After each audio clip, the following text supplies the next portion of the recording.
5 years of standing with workers, with communities, and with the truth. Happy 5th anniversary to every listener who made this possible. This is your station, KBLA Talk 1580, Progressive Talk, Los Angeles, loud. Happy anniversary!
Welcome in. Happy Wednesday. All up in the business Wednesday. And we are continuing dropping hits for Black Music Month.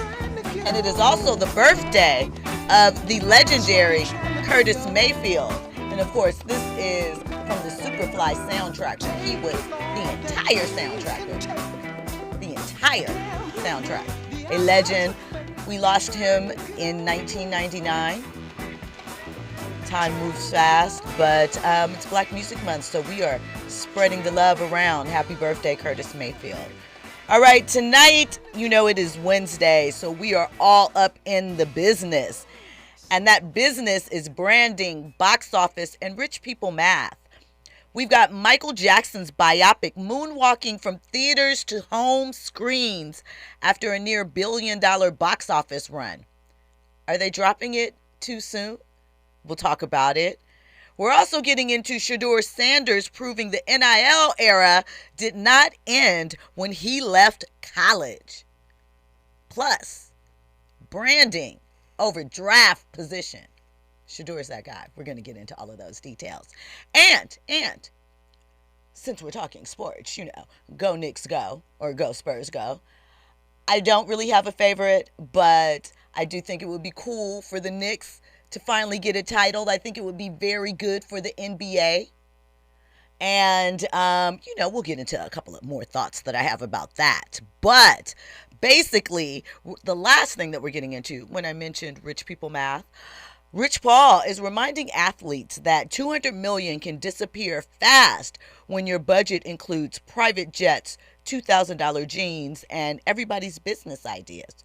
So we will discuss. And yes, Damon Haley is here, so we're going to be getting into the money moves and mess behind the headlines. But before we do, we got a couple of conversation starters. All right, so we talked a little bit earlier this week about the Diddy freak-off leak. Well, Cassie, who is involved with the lawsuit with the individual, I believe that's featured. No, I think it might be that individual in the tape. It might be a different individual, but I believe it's him.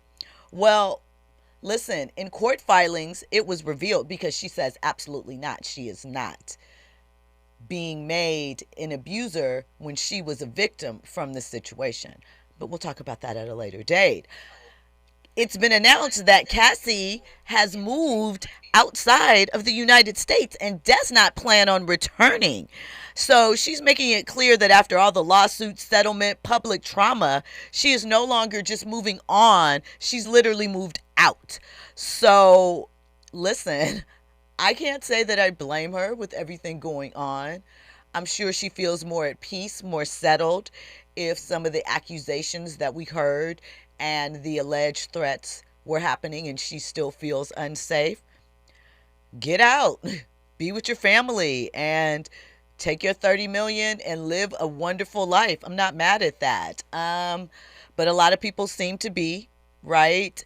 There's a lot of talk about survivors getting money from settlements, but in all fairness, that money doesn't erase the reality of being dragged across the floor on video and kicked and beaten in the head, whether you wanted a certain lifestyle or not. So we'll just leave it at that. And then, because things are always happening. So listen, I'm trying to think if I should make this a topic, if I should tease it, or if I should go all the way into it. So we've talked a little bit about Daz Dillinger and his pursuit of death row royalties, right? But that's getting even messier, right? Because Daz is now alleging that someone, somewhere back in time, had forged paperwork with his signature, signing off some of the royalties and payments. And he's alleging that it was Suge Knight's former wife, Dr. Dre's child's father, Michelle, and that she allegedly forged Daz's signature. And he is saying that he is fighting that, and that Snoop is fighting back against him with this, even though he knows the truth, allegedly per Daz, right? And so he's saying fake, false paperwork, false signatures, forced signatures, forged signatures that Snoop Dogg is abiding by because I have a lot of equity in death row history and business, and they are trying to steal it from me. That's Daz's positions. And he says that Snoop is pushed back publicly. Well, no, I'm saying Snoop is pushed back publicly. During an appearance on Glasses Malone's podcast, No Ceilings, he said, check the books. I have zero to hide. And that may be true, but what about the prior death row accounting? You got to look into it. When we come forward, more trending topics and headlines. You're locked in with Jill Munroe on KBLA Talk 1580. With just a little faith, if you put your mind to it, you can surely do it.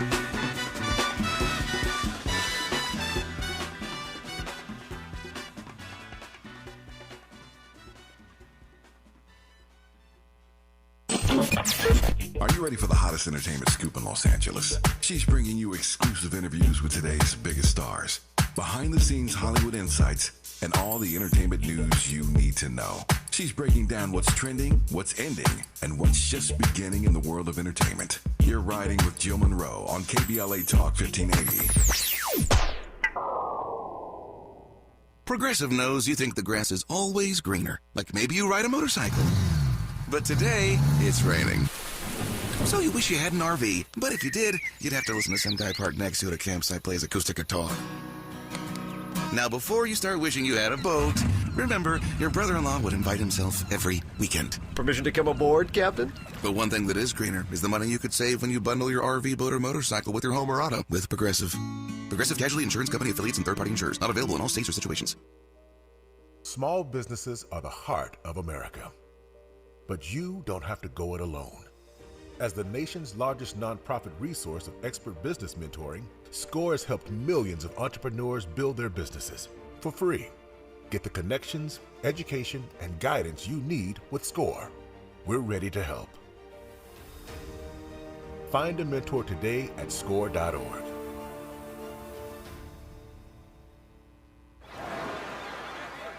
Hear that? That's the sound of your life. Perfectly imperfect. Beating in rhythm to the world you've created. But every time you drive after drinking, the music gets drowned out. Your life sounds pretty great. Don't let a buzz ruin it. Buzz driving is drunk driving. Don't drive buzzed. A message from NHTSA and the Ad Council. Let's celebrate. Y'all did it! Loving each other, needing each other. Hey, Los Angeles. KBLA Talk 1580 is turning 5, and we're celebrating in a big way. Oh my God! Join us Friday, June 19th, Juneteenth, 4 to 7 p.m. at the Beehive for our 5th anniversary bash and Juneteenth celebration. We're talking surprise celebrity guests, a special presentation, and a major announcement you will not want to miss. I can't wait to hear it. Plus, live music, dancing, games, and enough food and drink to keep the party going. Yeah, that's what I'm talking about. Of course, you're welcome to bring your own picnic basket, blanket, and lawn chair. And the best part, it's completely free. But here's the thing. You've got to sign up in advance. Space is limited, so don't wait. Head to KBLA1580.com right now and lock in your spot. Friday, June 19th, The Beehive, KBLA Talk 1580. 5 years strong, and we're just getting started. Happy anniversary, KBLA! Yeah, man. Now back to more entertainment news with Jill Munroe on KBLA Talk 1580.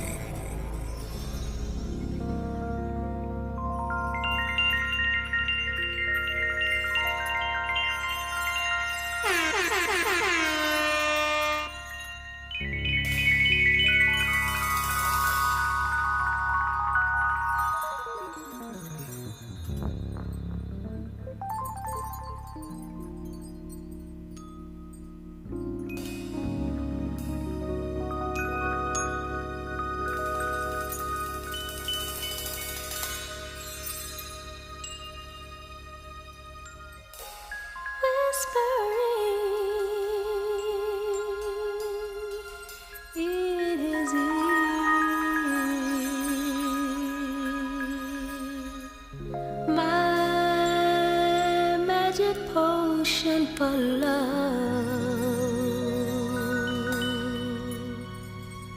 telling him I'm sincere,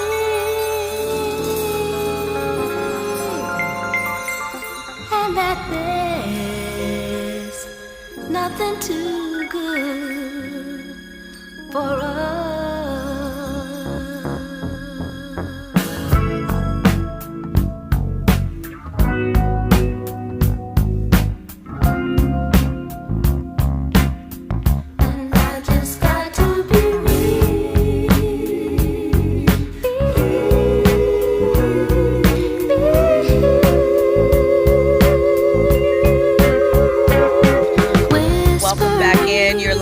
With Jill Munroe on KBLA Talk 1580. Shout out to Denise Williams. Happy birthday.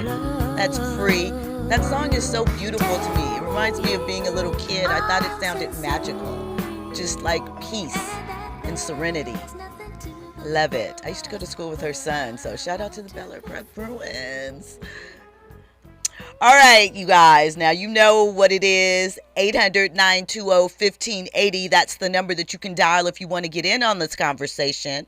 Or get at us on social media. KBLA 1580. I'm at Stiletto Jill everywhere. Or even better, get the visual to go along with the audio experience. Hop in the YouTube chat. Get in with the VIPs. There's a whole community that is happening there. Now, it is Wednesday, and Wednesday is where we get all up in the business, dissecting the business behind sports and entertainment. And you know I don't do this breakdown alone. I am joined by author, business strategist, entrepreneur, owner of Blow and Flow Beauty and Slay Hair 3 Ys, Mr. Damon Haley. Welcome to the building, DA. Like the video is hot. What's up? Happy Wednesday, everybody. Yeah, good to be here. Thank you, Jill. Thank you, DH. How's your week going? Do you have any predictions for the NBA Finals? We are in the throes right now. I want the Knicks to win. Me too. I think that New York deserves it. It will, being a guy who's a sports guy, it will inject so much into basketball and culture, and these Knicks fans coming out of the woodwork. New York ain't had a long time. They've been waiting a long time to celebrate. 1973. 73. Woo! You know, so I would love the Knicks, but we didn't even have color TV yet, I don't think. 73, maybe. we have color Willis TV? Reed. Yeah, I remember. Okay. He's the one that jumped in. Was that Willis I don't Reed? know. You know, it was before my time, I think. Definitely. But no, I would love to see just the energy around New York and a parade in New York and all that kind of stuff. But if my life depended on it, I'd probably bet on the Spurs. You know. We'll see. I think either way, it's good for the league because, I mean, these are two, obviously, Spurs has become a legacy franchise as far as championships, big men from Robinson to Duncan to now Wemby. The face of the league. Per Andy. Especially if he wins it. Guaranteed. I mean, we haven't really had, it's fuzzy who it is. We still clinging to LeBron and Steph and KD in some ways, right? It's Wemby. It could be. I think it's I go for that. If I'm Adam Silver, I want a clean cut guy. He speaks very well. He's emotional. He gives me enough. He did the whole monk thing last year in terms of the monastery. Andy was just talking about that. So but for him to be the face of the league goes in a different direction. And that is the question. I do not think. And I know the league is expanding right now. There's more games than ever overseas. But I don't know if their fans here, as we've seen, are latching on like great star players, but are latching on as the brand icon face, person of someone that is not American born.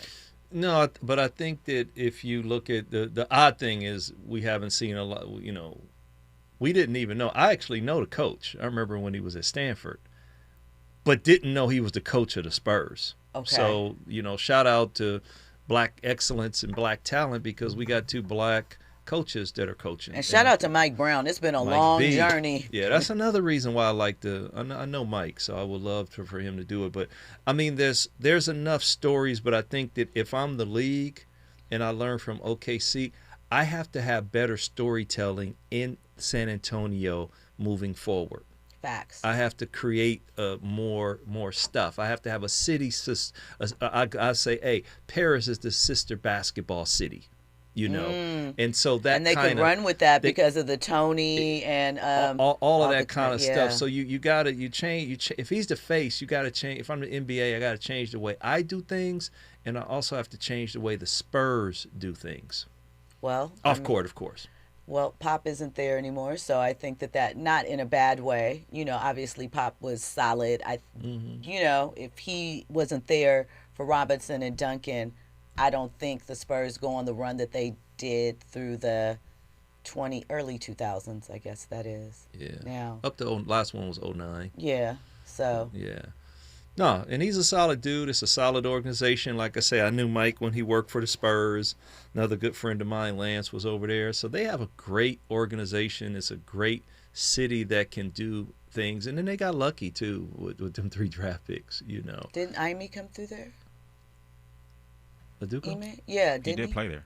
No. He was one of... And he was one of he coached there a bit, right? Yeah, he did. Assistant coach, yeah. Yeah, he was assistant coach. But think about it. Mike Brown came up through the Spurs. Mitch, Johnson, he came up through the Spurs. I mean, the Spurs Spurs got a better tree than anyone else on the planet right now. And they were one. I mean, and when I think back, they were one of the first to allow a player to make the jump to a coach in Avery Johnson. Right. Back in the day. Exactly. Yeah. No. They. Well, shout out to Bill Russell. Indeed. He was a OG player, coach. But yeah, I mean, so the Spurs do unique and distinct things. Lots of love to Coach Pop and RC. I mean, that is a great organization. Like I said, I know a lot of people who've come through there and are sprinkled out the league. But, go Spurs, go Knicks. But like I said, my heart says Knicks. My mind says Spurs.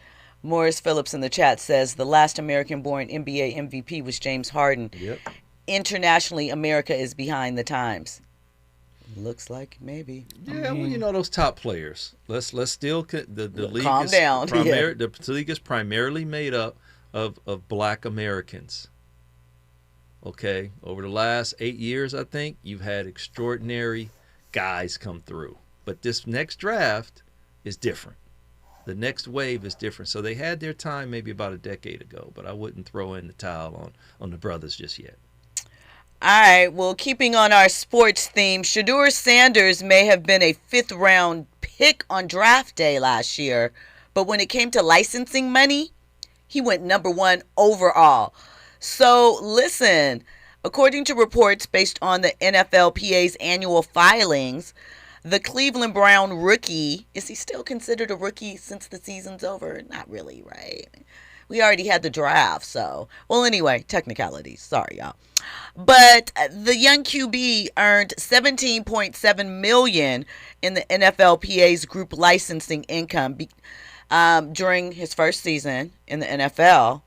And I believe he is the youngest, and he shattered the previous record reportedly held by Tom Brady, who earned about $9.5 million during the 21-22 season. So the group licensing covers deals involving player names, images and likeness, jerseys, trading cards, video games, all of those type of things, hospitality promotions, etc., etc. And this does not include, sorry if I'm loud, Shedeur's personal endorsement deals, right? And he has personal brand partners like Gatorade, Beats by Dre, Delta Airlines, and Ralph Lauren. So his total off-field earnings were likely well north of $20 million. And, there was controversy about Shedeur being the 144th draft pick overall. And his rookie salary averaged just over $1 million annually. DH, we talk about brand, imaging all of the time. I don't know when we'll see another 5th-round pick be number 1 in licensing for a league, but what are your thoughts on this and about the personal brand aspect of it especially? Well, let's talk about performance first, right? Tom Brady, 7-ring holder, right? A whole hand, a thumb, and another ring on the hand on the other finger, ring winner. He got almost twice as much in his rookie year than the record holder had. Also, the rookie that did it the year before, I think one of those quarterbacks only got $4 million. So he shattered it, and the fans have spoken. Facts. So the dude's brand, not to mention all the off-court stuff, right? So all he got to do is to make money, all he got to do is keep playing. So let me ask you, because the interesting thing is, number 2 is Travis Hunter at $12.8 million. What does this say about Deion Sanders? Something that a good friend of mine that was at the combine with Deion when he was charging agents $1,000 just to speak with him. He's smart.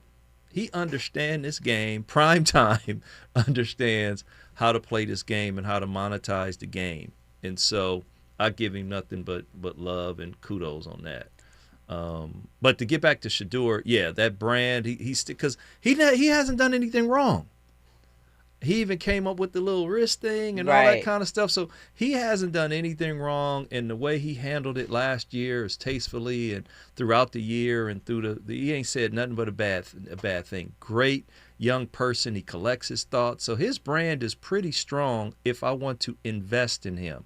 I don't see a reason why I wouldn't. All I got to do is not listen to sports media and listen to the influence he has in the space. I mean, you see, the fans have spoken, like you said. There is no denying those numbers. Yep. So, I mean, number 3 is Patrick Mahomes at $8 million. Well, I would say that, obviously, how many people are going to buy it this year, but it's still a tremendous feat for him and Travis Hunter to inject that kind of energy. Because Travis Hunter beat Tom Brady too. So you got 2 guys that Deion has cultivated they're changing the game. They're changing the way people spend and the way people look at draft picks, players, HBCUs, all that kind of stuff. So how much does NIL play into this as well? Well, a lot, because it does, because they can start early with brands helping them promote themselves by creating more awareness, more commercial viability. So the NIL helps them at 18, 19 years old get in that game of getting paid and being partners and understanding the business of off-court excellence before they're even drafted. So that helps it too. Do you think that this will change how teams draft? Not in the first round.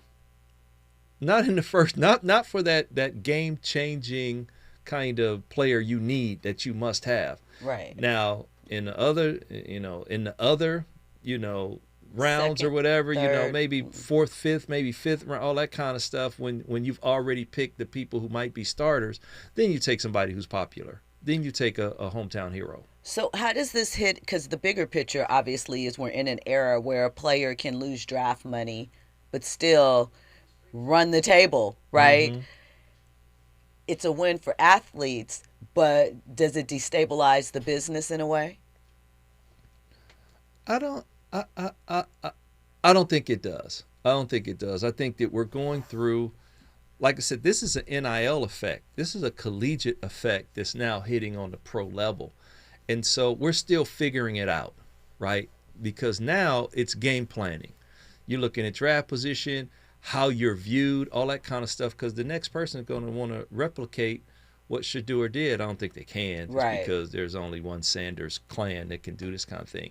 But I don't think it changes it. I think that we fighting through it. We going through it. Like, I can't tell you who the number one draft pick is going to be this year, but it's going to pale in comparison to the drama that we had around. I can't even tell you who was the pick. Oh, no. The first round pick is the Indiana dude with Vegas.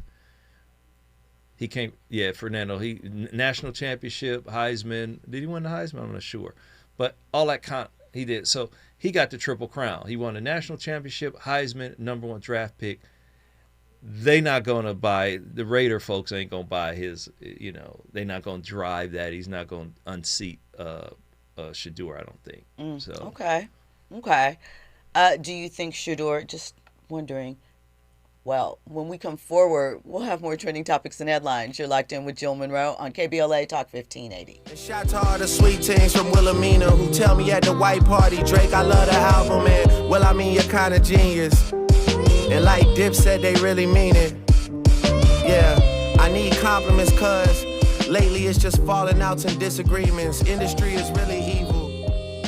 And I face the way they paint me, but it hurts just like the Philly Eagles. LA love the sound, I could play a show for 1 million people. Don't be surprised to see the whole... You're in the know with Jill Munroe on KBLA Talk 1580. I'm Amber Payton with BIN News Now. Black Maryland Governor Wes Moore hosted a roundtable with Maryland small businesses impacted by federal immigration policy. Moore says immigrant communities strengthen the state's economy, but recent policies from Washington are hurting workers and slowing business growth. He's calling on Congress to pass solutions that protect longtime immigrant contributors and support the businesses that rely on them.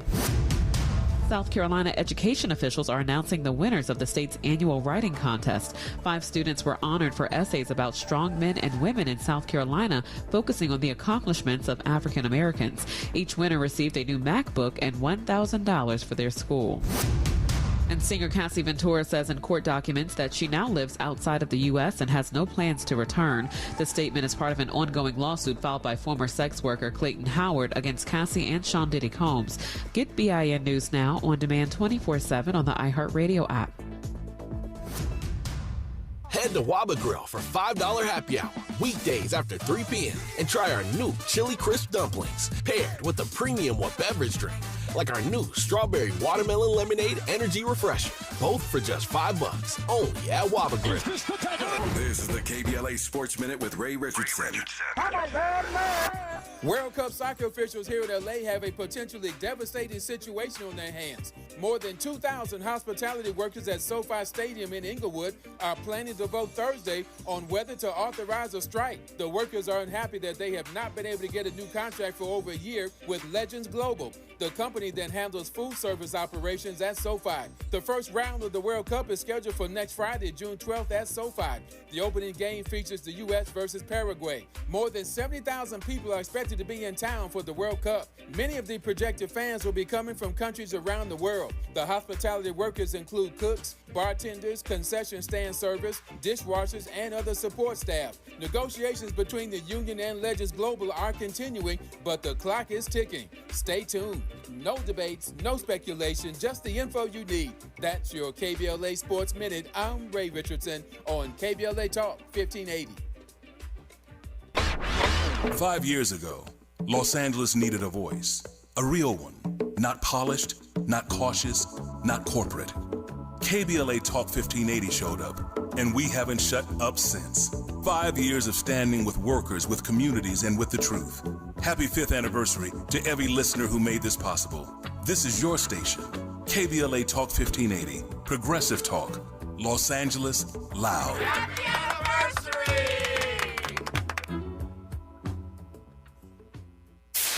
KBLA Talk 1580. We've got a lot to talk about.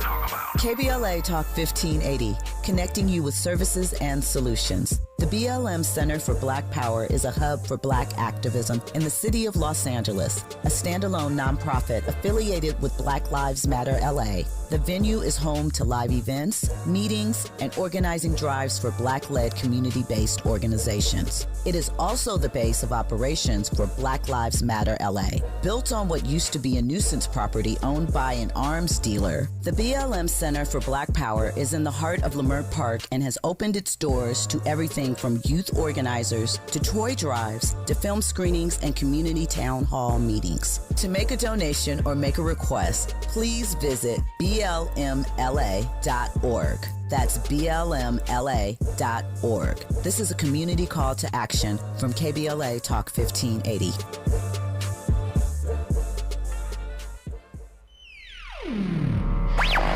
All I need is one mic. With a KBLA Talk 1580 editorial, I'm Tavis Smiley. It's high time that we say the quiet part out loud about what we consider a disgrace, an absolute disgrace to the people of South Los Angeles.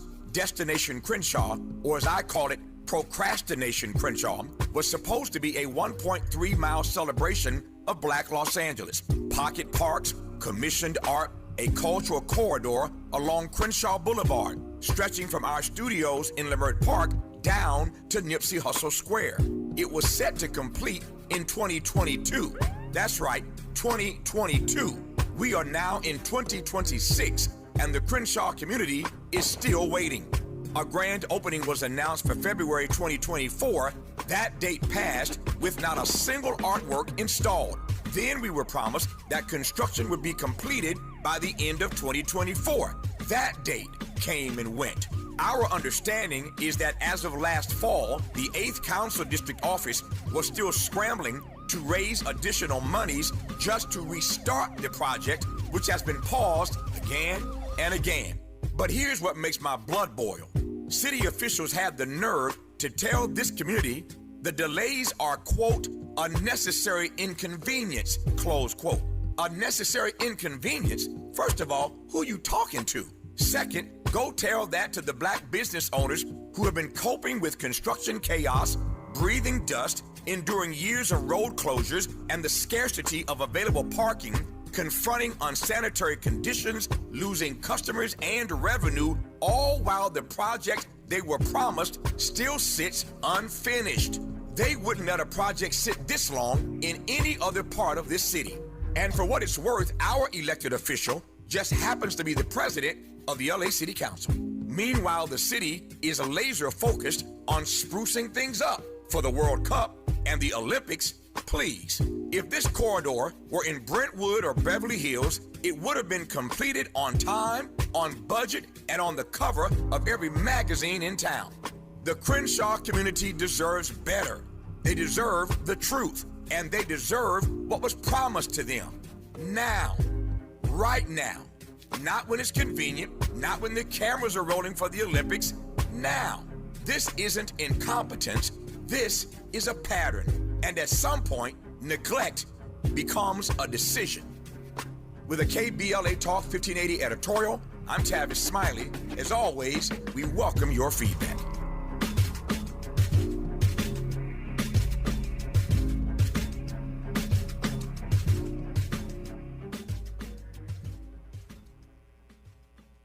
You're listening to Jill Munroe on KBLA Talk 1580.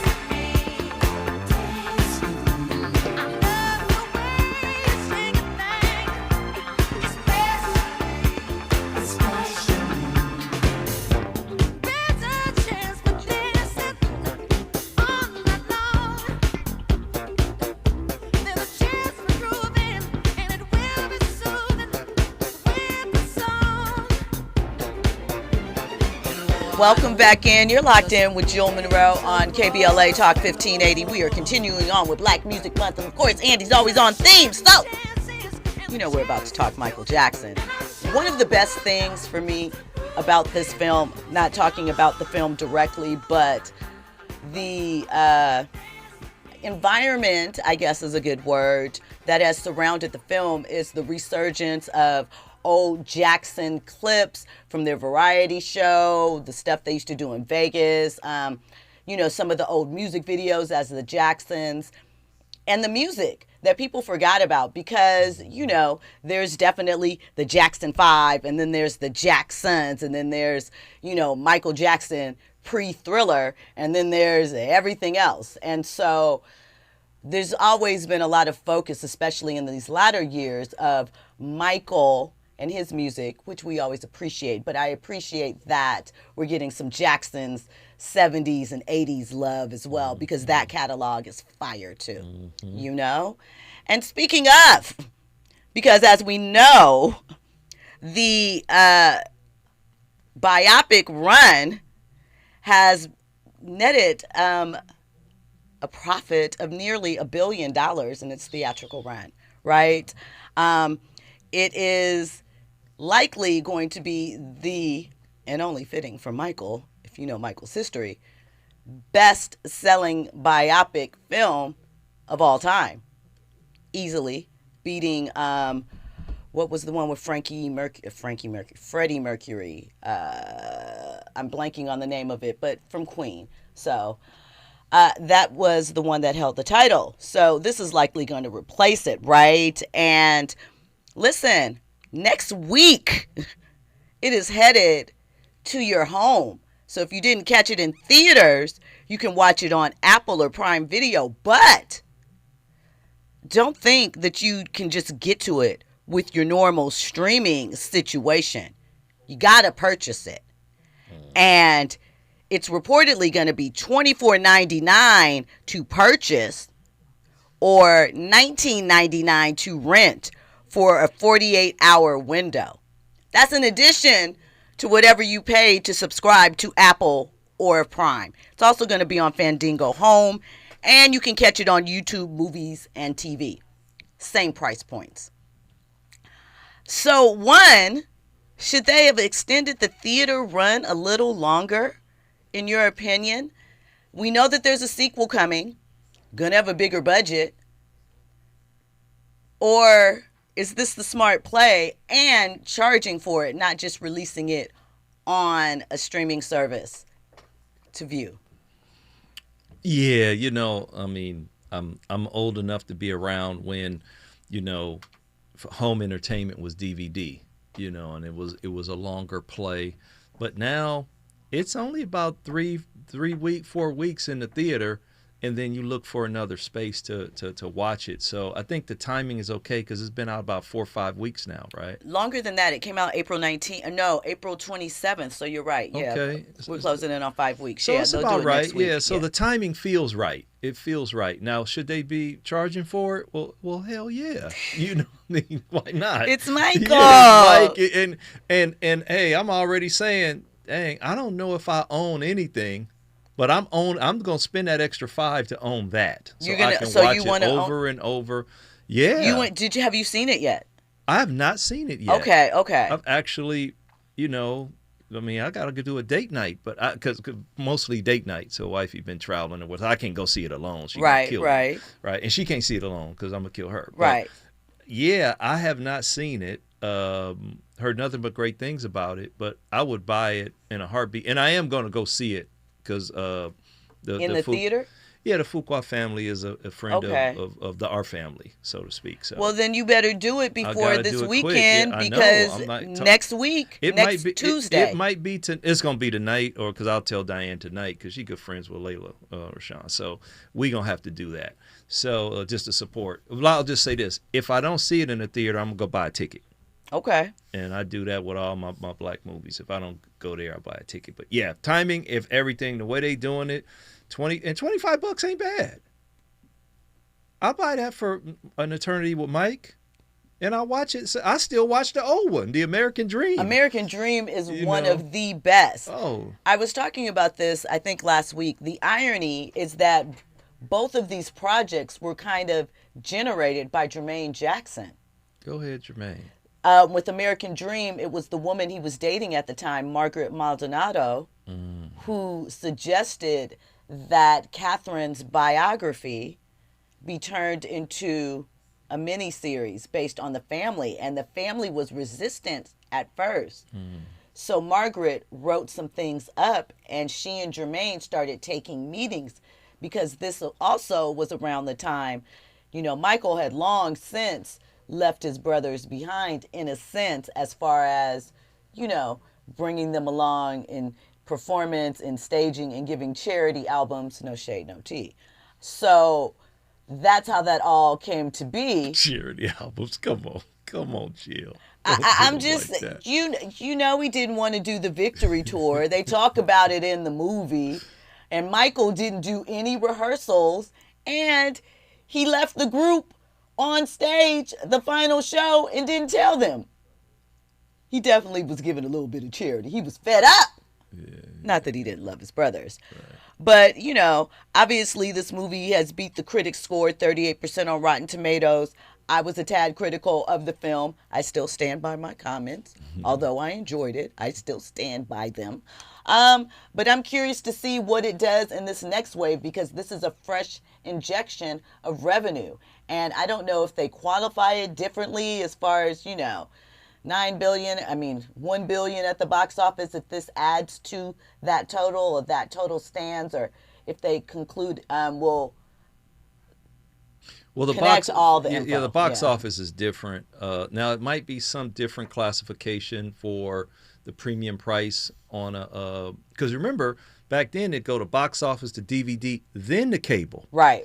So now it's that middle ground is set up. So it used to be those three different measures, but I doubt if they'll probably keep box office clean. Okay. And then whatever the streaming is, but it's gonna be off the charts. It's gonna be the best. Mike he's just a moneymaker when it comes to his music, and he's been owning it for decades. He's the best talent I've ever seen. Because you think about it, well, you don't know, but the first movie only takes us through the start of the Bad Tour.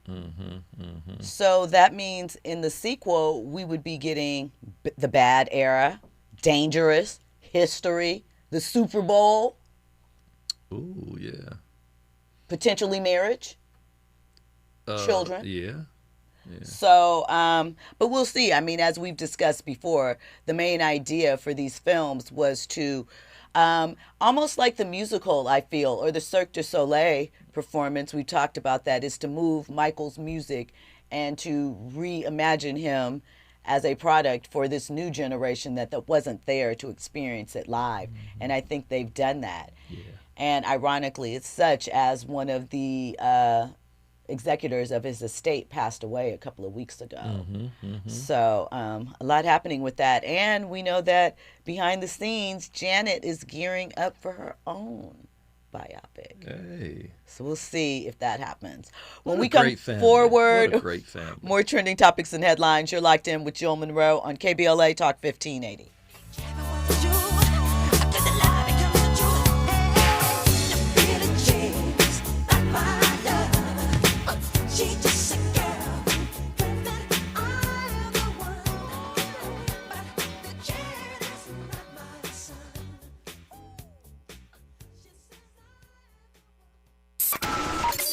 Ride with Jill Munroe on KBLA Talk 1580. Hi, I'm Chris Holden, former California Assembly member, former Mayor of Pasadena, and CEO of LA Fire Justice. I've spent my career fighting for our communities. When I saw Edison celebrating $4.5 billion in profits while Eaton fire survivors struggled to make ends meet, it made me simultaneously sick and furious. Families and individuals are dealing with financial pressure, insurance delays, costly remediation, and the painful question of how to rebuild their lives, while the utility that caused the fire is paying its executives millions and is more profitable than ever. That's not justice, that's a disgrace. Join the lawsuit with LA Fire Justice to hold Edison accountable. We're here to help you, your family, and our community recover. Visit lafirejustice.com today to learn more about your eligibility and how to start. Advertisement. Douglas Boxer, 221 East Walnut Street, Suite 100, Pasadena, California, 91101 is the attorney responsible for this ad. LA Fire Justice is proud to sponsor Conversation Live, Altadena Rising with James Farr on KBLA Talk 1580. Medicare Fraud Prevention Week focuses on the actions everyone can take to prevent Medicare fraud, errors, and abuse. Learn how to protect yourself and your loved ones by joining the Senior Medicare Patrol, or SMP, for Medicare Fraud Prevention Week, held the week of June 5th. Learn more at californiasmp.org or by calling 1-855-613-7080. Going to a World Cup match in LA this summer? Ditch the parking stress and ride Metro. With direct service from across LA County, it's the easy way to get there for just $1.75 each way. All I need is one mic. With the KBLA Talk 1580 editorial, I'm James Farr. $2.5 billion. Governor Gavin Newsom said it was there for fire survivors in Altadena and the Palisades. No strings attached. That was the promise. But the burning question is, where's it at? 18 months later, an NBC4 investigation came back with the numbers. The numbers don't answer the question, they deepen it. Where's it at? About $605 million has been spent, roughly 75% still not released. Where's it at? Roughly $14 million went to CHP overtime and ICE immigration protest response for crowd control. Not rebuilding homes, not rebuilding lives, but crowd control. Where's it at? Another $13 million went to the state health department for video campaigns while fire survivors waited. While families in Altadena are still trying to put their lives back together, still trying to get housed, this is the hope gap and it's real.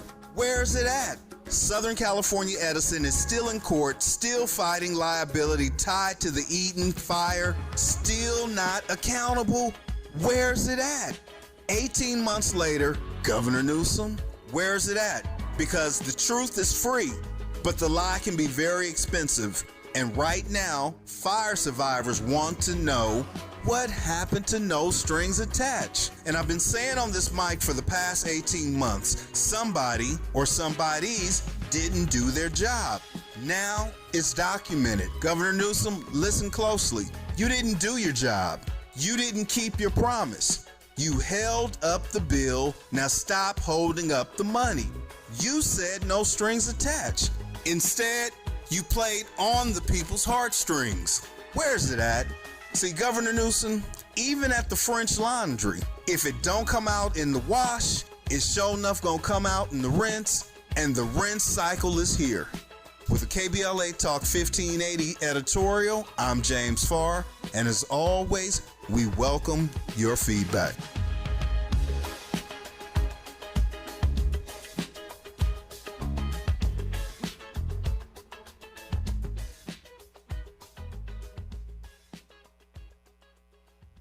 You're listening to Jill Munroe on KBLA Talk 1580.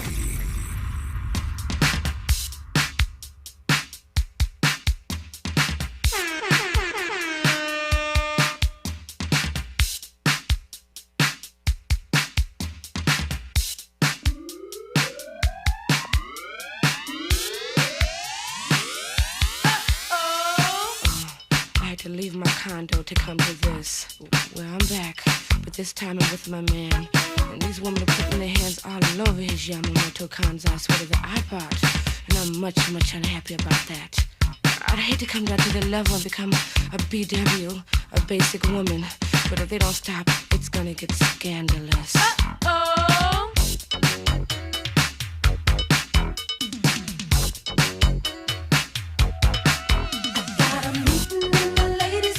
I don't need this. I'll be back real soon. That's what I get for being in the neighborhood. In the ladies' room. Where's my jewelry? Welcome back in. You're locked in with Jill Munroe on KBLA Talk 1580. It's Black Music Month. Shout out to Climax and the Men on Pause. This was it, right? This was everything. 85, Lorena Lungs singing lead. You best go powder your nose, girl. Shout out to that. Shout out to Andy. He be pulling out the bangers. You know, we are doing this every day during June for Black Music Month. We are running through some of the hits, some of the things you forgot about, those, undercover nuggets too, because Andy loves digging in the crates. That's what we do around here. All right, I'm here with Damon Haley. We're getting all up in the business tonight. And for our final topic, we're really talking rich people math. But it's a lesson that we can apply to ourselves since we're talking rich people math.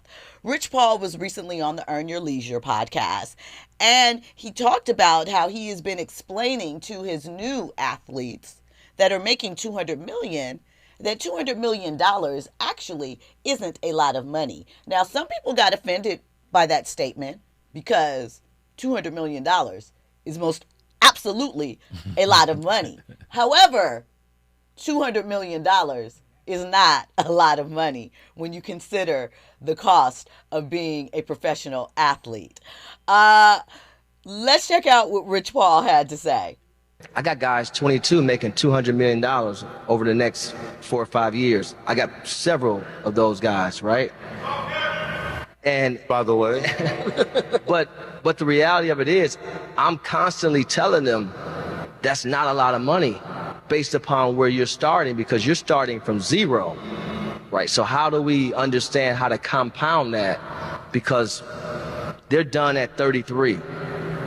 Everyone's not going to play to their 40. They're done when they're 33. That money's taxed. They're paying a 55, 51% tax.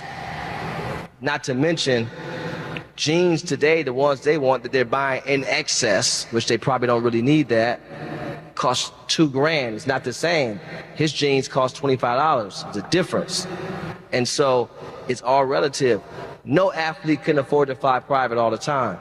Yet we see so many athletes on their Instagram flying private. I fly Delta. I cannot afford to fly private. And that's okay with me. You know what? And I'll sit in the Comfort Plus as well. Comfort Plus? Yeah, because I'm just trying to get where I'm trying to go to make the money. I'm not trying to spend the money. I'm trying to get there, And the times I do fly private, you will never see it on Instagram because it's not for show.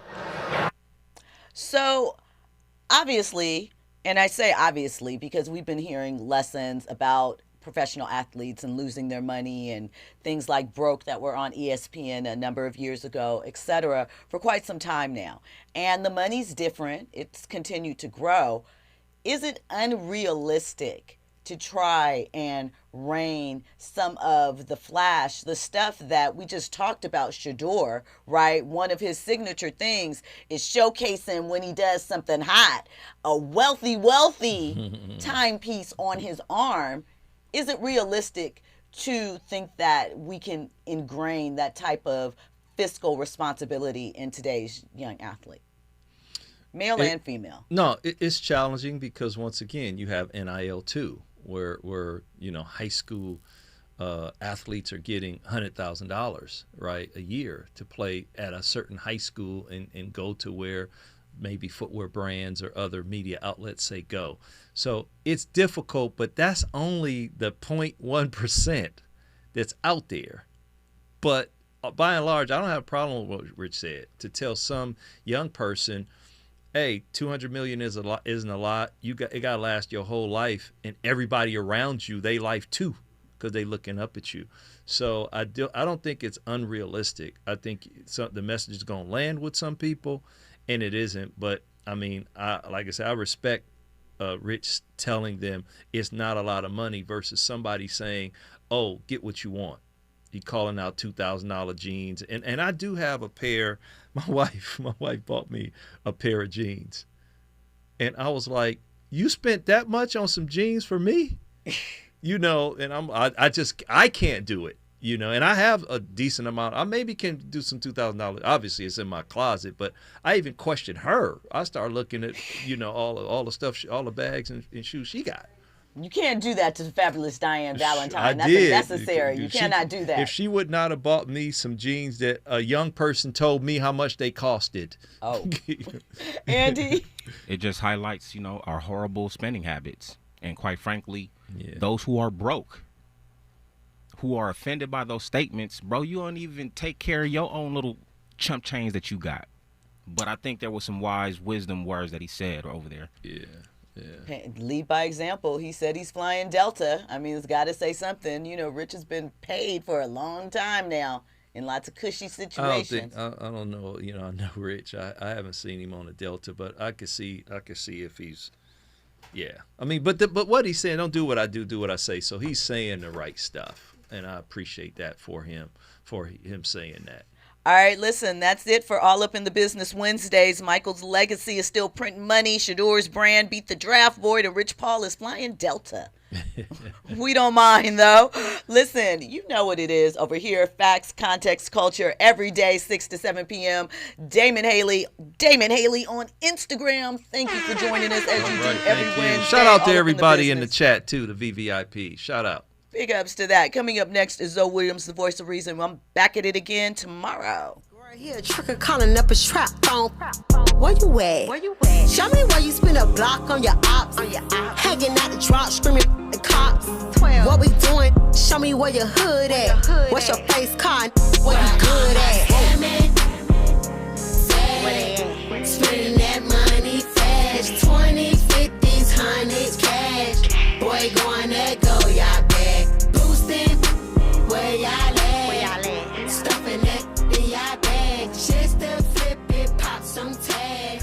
Girl, going that go, y'all back. Spinach, spinach, spinach, spinach, spinach. KBLA 1580 Santa Monica.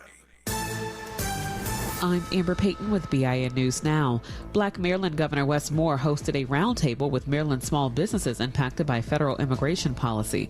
Moore says immigrant communities strengthen the state's economy, but recent policies from Washington are hurting workers and slowing business growth. He's calling on Congress to pass solutions that protect longtime immigrant contributors and support the businesses that rely on them. South Carolina education officials are announcing the winners of the state's annual writing contest. 5 students